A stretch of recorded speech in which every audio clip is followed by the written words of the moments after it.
Hello বন্ধুরা, সহজ রান্নাবান্নায় সবাইকে স্বাগতম। আজকে আমরা হাঁস রান্না করব। এর জন্য প্রথমে হাঁসটিকে বেছে নিচ্ছি। ছোট ছোট লোমগুলোকে ভালো করে বেছে নিচ্ছি। বেছে নেওয়া হয়ে গেছে। এখন হাঁসের গায়ে হলুদ মাখিয়ে হাঁসটিকে আগুনে ছেঁকে নিচ্ছি, যাতে ছোট পশম থাকলে এগুলো পুড়ে যায়। আগুনে ছেঁকে নিচ্ছি। এখন ছাঁকা হয়ে গেছে হাঁসটা। এখন কেটে নিব। হাঁসটা কেটে নিচ্ছি। আমার এই ছোট্ট রান্নার চ্যানেলটি সহজ রান্না বান্না আপনাদের যদি ভালো লাগে তাহলে আমার চ্যানেলটি সাবস্ক্রাইব করে সঙ্গেই থাকবেন। পাশে থাকা বেল আইকনটি চালু করে দিবেন, যাতে আমি ভিডিও ছাড়ার সাথে সাথে আপনার কাছে নোটিফিকেশন চলে যায়। আমার এই ছোট্ট চ্যানেলের পাশেই থাকবেন। ধন্যবাদ সবাইকে। আমার এই রান্নার ভিডিওগুলো যদি আপনাদের ভালো লাগে তাহলে এই ছোট্ট আপুর পাশেই থাকবেন। দেখেন আমাদের হাঁসটা কাটা হচ্ছে, কত সুন্দর হয়েছে। হাঁসটা অনেক হেলদি ছিল।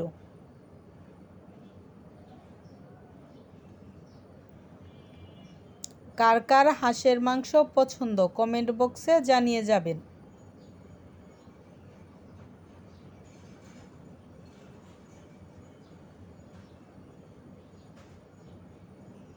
কেটে ধুয়ে নিয়ে এসেছি। এখন হাঁস মাখিয়ে রাখবো।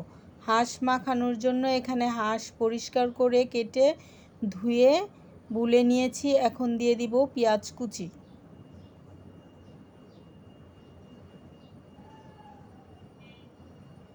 এখন আদা বাটা, রসুন বাটা, জিরা বাটা দিয়ে দিব। বাটা মশলা রান্না করলে খাবারের স্বাদ এমনিতেই বেড়ে যায়। সাথে লেবুর রস দিয়ে দিব, যাতে আঁশের গন্ধ না থাকে।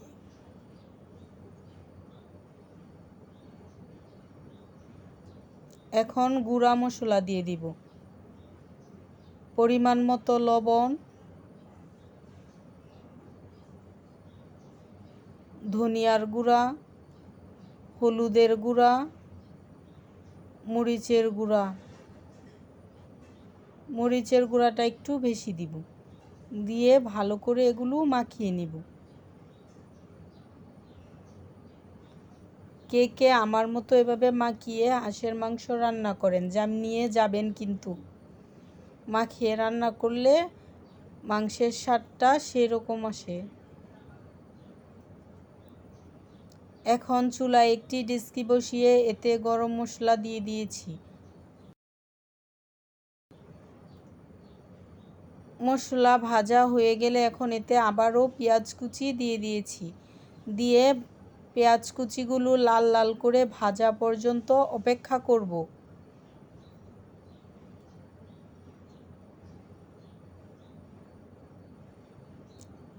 পেঁয়াজ কুচিগুলো ভাজা হয়ে গেছে। এখন এতে কাঁচামরিচ, শুকনো মরিচ দিয়ে হালকা ভেজে নেব।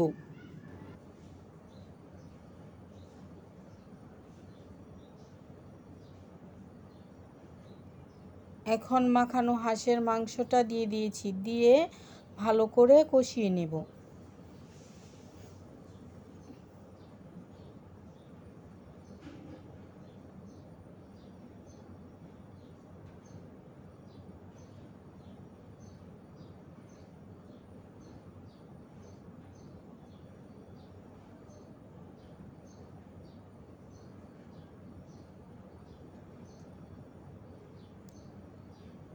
ঢাকনা দিয়ে ঢেকে অল্প কিছুক্ষণ কষিয়ে নিব। এখন আলু দিয়ে দিয়েছি, ঝোলের পানি দিয়ে দিয়েছি। অল্প কিছুক্ষণ পরে রসুন দিয়ে দিব। এই যে আমাদের হাঁসের মাংস রান্না রেডি হয়ে গেছে। পরের ভিডিওটি নিতে ভুলে গেছি।